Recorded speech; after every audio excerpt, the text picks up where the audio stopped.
Hey guys, it's definitely been a while. As you can see behind me, the man cave is back up and running. And as I previously mentioned in one of the unboxing videos, we had a flood in the basement. Basically, a bunch of bad storms came rolling through in the summer. One was so bad, it knocked out the power to our neighborhood. So our sump pump wasn't running, and our battery backup for the sump pump had died. So all the water was not getting pumped out. Instead, it came into the basement and flooded it. Had about an inch to 2 inches of water that we had to get rid of. So I pretty much spent the entire night into the early morning moving stuff out of the basement and drying up the basement. And we had to replace a bunch of the furniture, like the TV stands and some shelving. And then the insurance company sent over a team to make sure everything was completely dry. Once that process was finished, we were able to start moving stuff back into the basement, replace the furniture, get everything hooked up, put the bobbleheads back into place, the autographs back into place. Luckily, the electronics, the autographs, bobbleheads, all my other sports memorabilia, all that was fine. The only thing that was damaged was a couple of shelving units and TV stands. And then my entire wrestling DVD collection, because that was on a shelf that collapsed on itself during the flood because the shelf had just absorbed so much water, it collapsed, and all those DVDs fell into the water, which sucked. So I got to rebuild that collection. But for the most part, everything else was fine. So this is the long-awaited man cave tour video. I promised it's back in 2020. Here it is, finally in 2022. So sit back, relax, and enjoy the video tour of my man cave. Okay, guys, here is the long-awaited man cave tour video. I promised this thing back in 2020, and it's finally happening in 2022, a couple years later. So let me start off with the obligatory panning shots of the entire man cave. Then we'll go ahead and, I guess, break it down detail by detail, starting off with the little mat here, the FC Cincinnati mat that welcomes you into the man cave. The main reason I have this mat at the bottom of the stairs is for my dog. He likes to come barreling down the stairs, and his paws actually slip on the floor when he reaches the bottom. So in order to prevent that from happening, to prevent him from hurting himself when he runs and slips, I got this FC Cincinnati mat.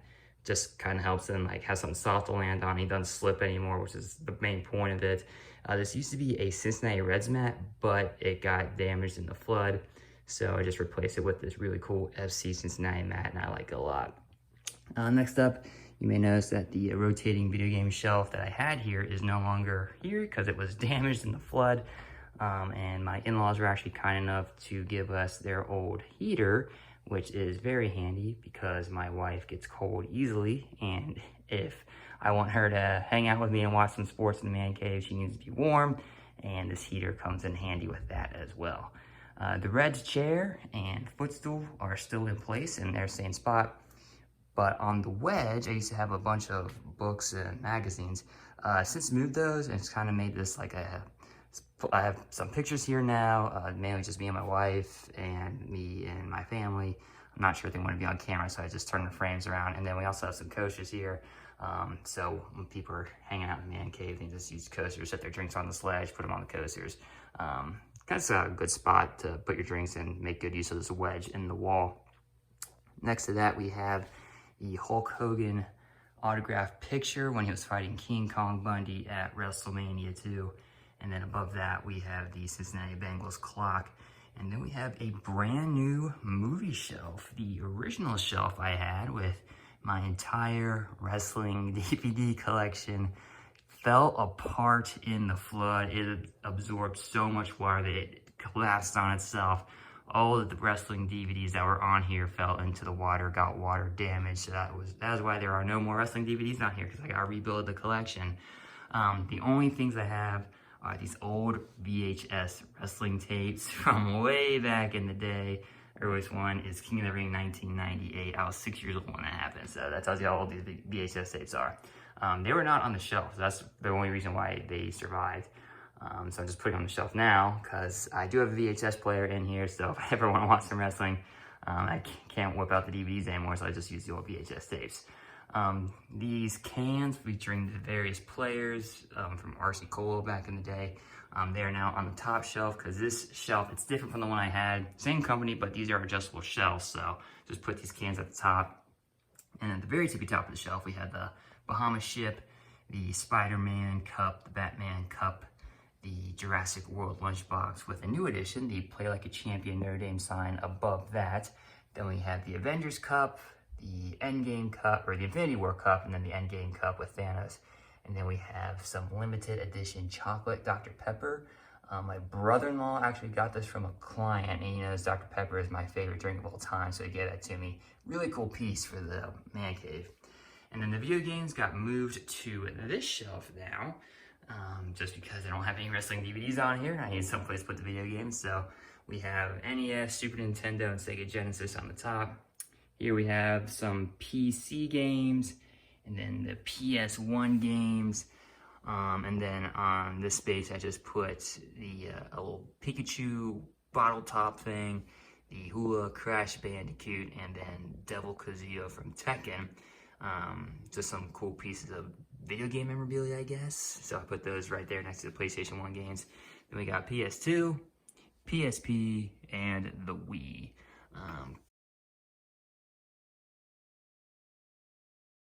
Yeah, those are the games right now in the collection. And then on this side, we have a photo of the Cincinnati Bengals midfield, and then a Louisville Cardinals Scott Satterfield autograph poster from when he was about to take over as the head coach of the Cardinals. And then we have the cabinet back in place. Pretty much everything that was in the cabinet before is still in the cabinet, and same things for what is on top. So over at the bottom here, we just got some random pieces of memorabilia. The Dak Prescott figurine that I got from my local card shop.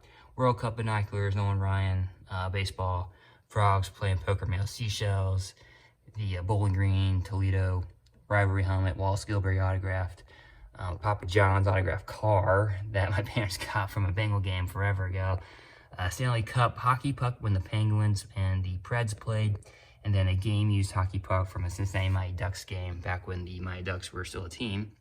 And then in the top part of this, we have the little Reds keychain guy hanging out there. So let me open this up. Same stuff. The only new addition here is the Cincinnati Cyclones hockey puck, which you can kind of see behind the Ninja Turtles. We got the cruise ship, we got the two Cletuses, Reds and Bengals, and then we got the Reds Pez dispenser and some other piece of memorabilia in here. Up here, we got the Gapper Bobble Belly, the game-used Nick Senzel ball, the Reds Russian Doll, the Marty Brenneman microphone, Marvin Lewis autographed glass football, AJ Green flathead, and then some Bengal memorabilia. And then right here, the red, white, and blue Indy cars from the Indy 500, and then the NASCAR from the Brickyard 400. And we got a cool Batman NASCAR that I've had since I was a kid, as well as like pixelized running Mr. Redlegs. Up here, we got some statues. So we got the Pete Rose statue, Sparky Anderson, Joe Morgan, Joe Nuxall. And then the ball on the left is from opening day 97, and the ball on the right is opening day 03 when the Reds first played at Great American Ballpark. We got a 150th anniversary 10K Reds medal, and then we have two Garden Gnomes and the Eric Davis Funko, and two game-used balls. So the one on the left is a game-used batting practice ball I got, and then the one on the right is an actual game-used baseball that I got. And then at the top here, just a collage from my track and field days in high school, and then a picture I had framed from when we won the state championship, my class mug, and then my class ring on the left and my state championship ring on the right. And then on the top, we got an old school Bengals football, Bengals totem pole, Reds totem pole, Super Bowl ball from when the Giants played the Patriots during the 2012-2013 season, when the Super Bowl was in Indianapolis. Actually went to the NFL Experience that year. Got two little tiki figurines of Who Day and Mr. Redlegs. And we got a tiki on top that was from my honeymoon with my wife when we went to Maui.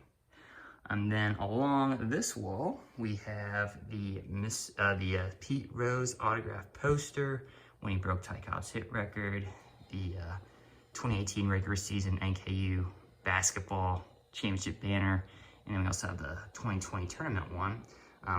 NKU is the college I graduated from, so it's kind of cool seeing them. They transitioned from D2 to D1 while I was still there, and then after I graduated, they actually made the tournament a couple times. Then we have the Joe Burrow picture with the Bengals fan cave sign, and then the Big Red Machine picture. And then probably the coolest part of the man cave is the TV wall. So we got 3 TVs set up here right now. Got 2 basketball games and a college football game going on right now. So on this TV, we have underneath it the Game Boy games and the Game Boy consoles themselves, so like the Game Boy Advance, Game Boy Advance SP, Game Boy Color, and the original Game Boy. Then we have a Barry Larkin mug, the Brickyard 400 car from when I went to the actual Brickyard 400, and a Mini Reds helmet. And then inside the drawers, we just have some extra TV stuff. On this TV, the middle TV, the main TV, we have the Sony 4K player, which plays DVDs, Blu-rays, and 4K discs. We got the iToy, which is hooked up to the PlayStation 2. And the PS2 actually has these 2 dongles plugged into the controller ports. This allows me to play games wirelessly with PS4 controllers. It's a sweet accessory. If you still have a PS2, or it works with PS1 also, definitely get that so you can play your old school consoles with wireless modern day controllers. I highly recommend it. Then we have the Wii, and then the AV switcher with the plug and play system right there. But the switcher has 8 inputs. As of now, I think there are 6 in use.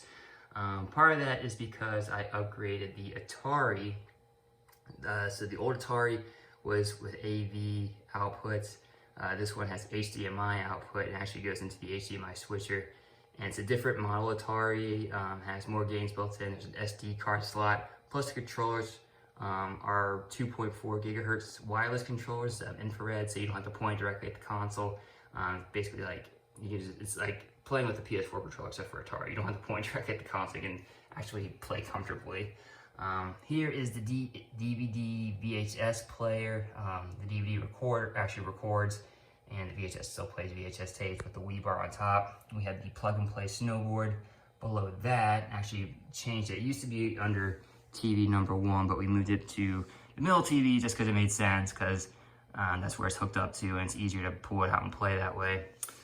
We have all the remotes for the various things I've hooked up here. So the remote on the left is a power switcher remote. So I have all the video game consoles plugged into a surge protector, which is then plugged into a power switch, which is behind the red chair. So the point of the power switch is to prevent the consoles from constantly sucking power when I'm not playing them, because they still draw power when they are in standby mode. So if I want to play it, I just hit the on button for number 1. It kicks the power into the surge protector, which then powers on all the consoles, and I can play. Speaking of consoles, in this door, we have the Retron 3, plays NES, Super Nintendo, and Sega Genesis. And then it's hooked up with wireless controllers from 8BitDo.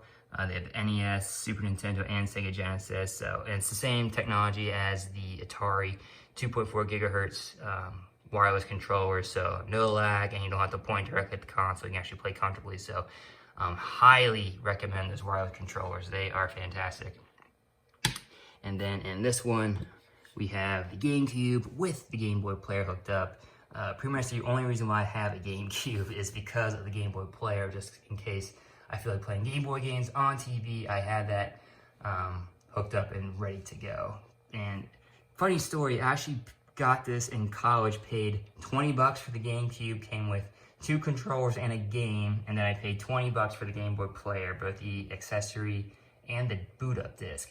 Now, the Game Boy player, it goes for like, if for a disc alone is like over $200. So crazy that how it jumped up in price that much. But yeah, that's hooked up in that cabinet right there. And then under TV number 3, we have you can see it back there, the Fire Stick hooked up into an HDMI splitter. So even though these TVs, they're Roku TVs, so they have Roku built in, but there's some apps you can only get on Fire Sticks. That's why I have a Fire Stick. It goes into the splitter, And then the splitter goes into this TV and to that TV. In case there's something on the Fire Stick I want to watch on the main TV, I can just pull it up on there, or something on the side TV, I can pull it up over here. Below that is the HDMI switcher, which is what the VCR DVD player plugs into. The PSP to TV cord, which is this thing, which allows me to play my PSP on TV, that goes into that as well. And so does the Atari and this laptop hookup. So I can plug my laptop into that. It can play on one of the TVs, or it can play on the middle TV, I mean. It's nice because it allows me to play my PC games on TV, and the old laptop I had no longer works. So I have to use my current laptop, which is why it's not there when I used to have the old laptop there. Below that are some commemorative baseballs, such as the Japanese Lions baseball, the Florence Freedom Game Used ball, the Florence Yaws ball, Salty Dog Cafe ball, NKU Alumni ball, the All-Star Game ball, and the Reds Abdon baseball. And then right here, we have the PSP. It's right next to the PSP cord, so I can just pop that into the console and play it on TV.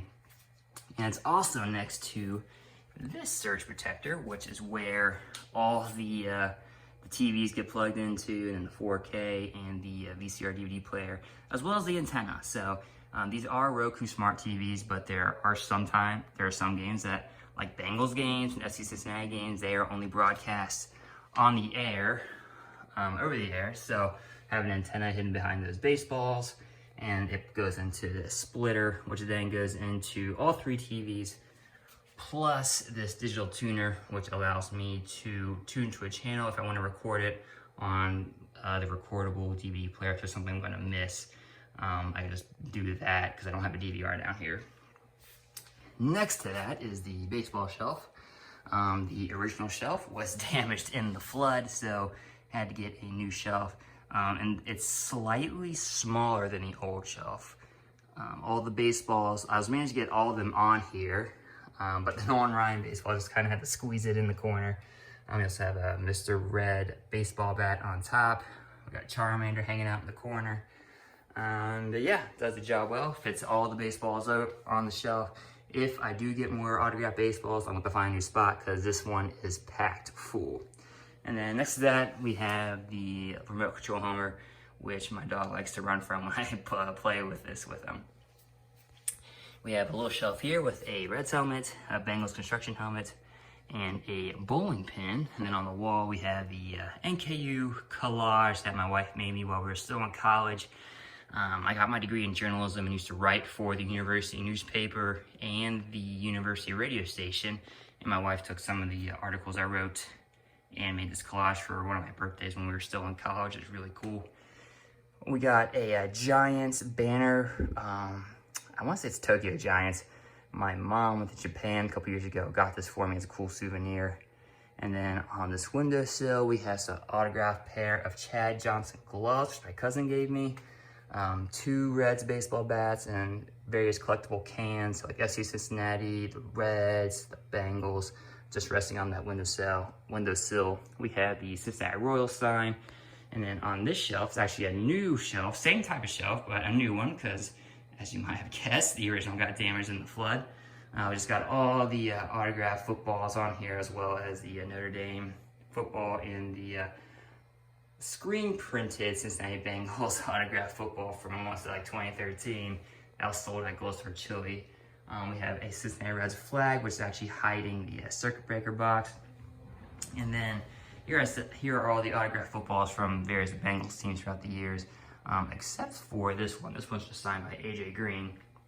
We have a commemorative 2002 World Cup soccer ball, the Crosstown Shootout basketball, a Luke Fickell autographed football, and then a Chris Mack and Darren Horn autographed mini basketballs. Chris Mack most recently coached the Louisville Cardinals, used to coach at Xavier, and then Darren Horn is the current NKU basketball coach. And then next to that, we have a couple pennants. We got the Bengals, the Reds from when they hosted the All-Star game, SC Cincinnati, and the Cincinnati Royals. And then, oh yeah, probably what a lot of people think might be the coolest part of the man cave is the bobblehead cabinets. Did some rearranging. Trust me, getting these bobbleheads out of the cabinets when the basement flooded was a big pain. It took a couple hours, and I had to take the shells out and just move these to get the water out from underneath. That took forever, it seemed. It was definitely a couple hours. Once we got everything back into place, I was able to put the cabinets back and just fill them up. Did some rearranging. So we had the Reds now starting up, and we organized them from like 1869 all the way to the current day Reds. And then for the duplicate Reds bobbleheads, I actually just made a duplicate Reds bobblehead shelf. Then we got some superhero bobbleheads, some like miscellaneous Reds bobbleheads, special edition Reds bobbleheads, mascot Reds bobbleheads. Then we have the Bengal bobblehead cabinet, and then another miscellaneous cabinet. So we got FC Cincinnati in here, as well as the Florence Yalls, the Cincinnati Cyclones, Cincinnati Jungle Cats, Cincinnati Tigers, and Cincinnati Mighty Ducks. And then we have the college bobbleheads and myself. Some more miscellaneous bobbleheads with wrestling, and then some non-Cincinnati sports team bobbleheads on that one. Good thing is there is room for another cabinet, which most likely has to be made because there are a ton of Bengal bobbleheads coming out that I do plan on getting, so I'll have to expand the Bengal section over. So these will get moved into the new cabinet eventually, and then the Bengal spillover bobbleheads will get moved into this one. Over here on this windowsill, we have some more commemorative bottles and stuff. I got a Bengal flag hanging and a Cincinnati Mighty Ducks hockey stick. Above that, we have the Cincinnati Reds stoplight. The plan was to light this now the Reds were winning, but a combination of the flood and the fact that the Reds suck this year, this did not get lit a whole lot. We have a couple foam fingers, so we got the Bearcats, the Bengals, and the Cardinals. A couple buckets, Avengers, and Spider-Man. A Lego Bengal helmet that my wife and I put together this past year. And then we have the replica stadiums that the Reds Hall of Fame and Museum gave out. So all 5 of Reds former stands were given out. So we got Union Grounds, Palace of Fans, Crosley Field, Riverfront, and Great American Ballpark. Thought they look cool on this shelf all next to each other. We have a couple commemorative Bengal pin and coin sets, and in this binder are a bunch of autographed pictures and tickets. And then we have the Cincinnati Reds World Series 1990 championship mug. Here is where all the books and magazines got moved to, and then here is where I keep my sports card collection. I definitely want to get some better boxes though. It's kind of amazed that the cards and the boxes did not get damaged in the flood, so I definitely want to upgrade it from cardboard just to further protect the cards. And then we have the mini fridge. So my father-in-law got me this cool cart to prop the fridge on, because it did get wet, but thankfully it still works. So it keeps the, usually I have like Dr. Pepper beer in here. I think right now we just have Dr. Pepper in there. So big Dr. Pepper fan, so that's always full of at least Dr. Pepper. And then it's on this card to help it keep it dry, plus it makes it easier to move. And I don't have anything stored down there. You can see I have my laptop cord and an extension cord plugged into that power switch, and I'll detail why that is later. But yeah, that is the mini fridge stand. And on top of that, we got the Mr. Red bucket with some koozies in there. And then above my desk, we have a Ken Anderson autograph picture, a man cave sign my wife made me, a Reds picture, Johnny Bench, Sparky Anderson picture, and then a Hang Loose Hawaii sign that I got on my honeymoon with my wife. And then here is my desk where I do some work and stuff. So we have the laptop on the laptop stand, a couple of disk drives, the keyboard, the mouse on the Reds mouse pad. Put some posters underneath the glass. So we got some Pete Rose cards and 2017 Reds roster baseball card posters. And then we have a flashlight just in case the power does go out again. I have a light on hand. And then this is a Cincy, a Cincinnati Bengals Cincy. And what this does, you put wax in it and it heats up the wax and it makes the room smell good. My wife got this for me. As I said, she's the coolest girl I've ever known, and she got this for me for the man cave. So it's sports, but it makes the room smell nice. So kind of a really cool double feature piece right there. And then the laptop, it's plugged into this adapter, so the power cord goes into the adapter. So the adapter allows me to plug regular USB because it only has USB-C, but I don't want it charging all the time. So when I'm working down here and my laptop's running low, I just hit the power switch on the remote and it powers on the outlet, which then charges this laptop. And also powers that mini TV, which I'll turn on if I'm working here and I just want to watch something on a local station. Usually it's like the news or something. I'll have that TV on. And then we got the Reds baseball helmet with the pens and pencils and stuff in there. On the closet door, we have the Cincinnati Bengals helmet pennant, and then the Mr. Redlegs pennant, and then the SC Cincinnati scarves are on here. So if you're a soccer fan, you know why you have scarves. So I have a couple.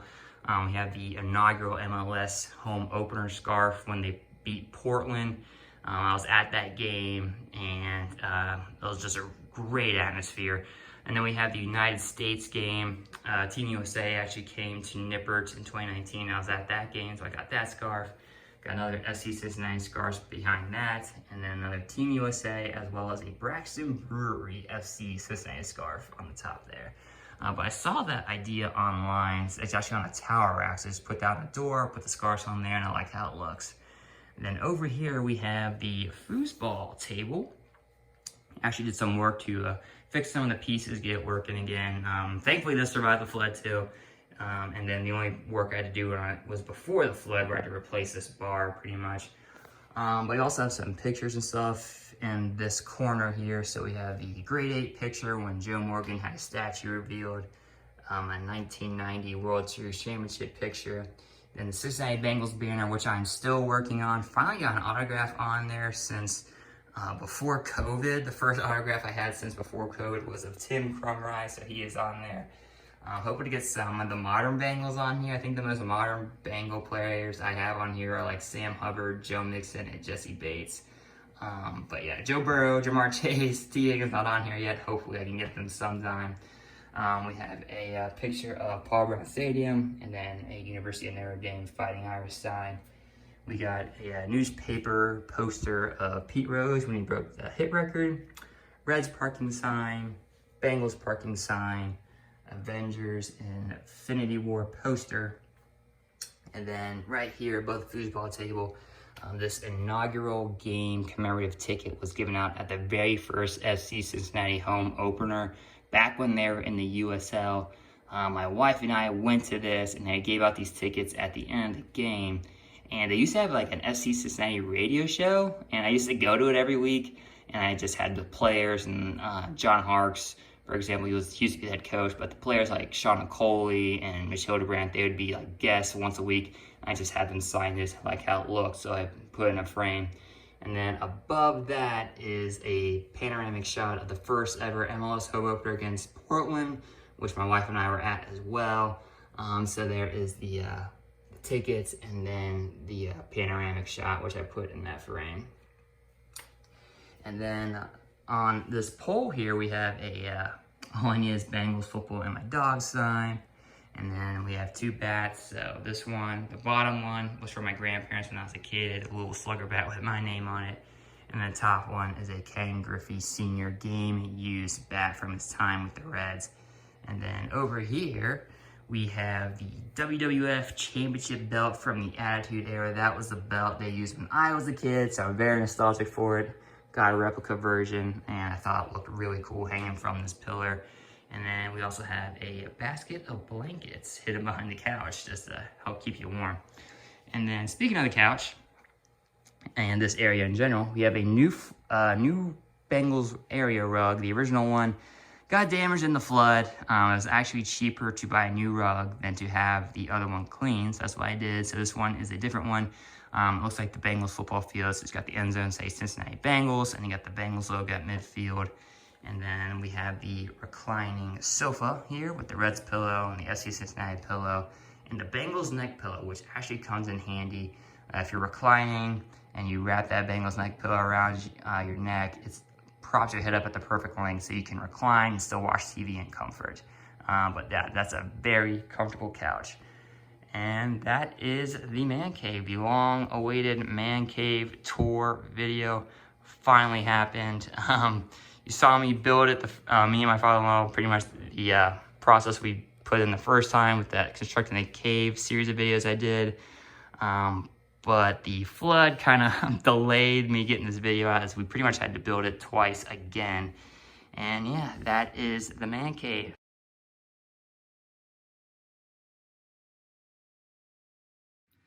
So that was the video tour of my man cave. I hope you enjoyed the video. It was a lot of work to get everything back into place. I could not have done this without my brother-in-law and my father-in-law. They both helped me out tremendously in getting this thing back up and running. And my father-in-law especially, he helped me put this thing together the first time, and then he was more than generous enough to help me put everything back together the second time after the flood. So big shout out to him. And that is all I have for you in this video. If you like it, feel free to give a thumbs up, leave a comment, and subscribe to the channel. Check out my website, cincyfanzone.blogspot.com. Give me a follow on Twitter and on Instagram. Links to both of those are in the description below. And as always, guys, thanks for watching.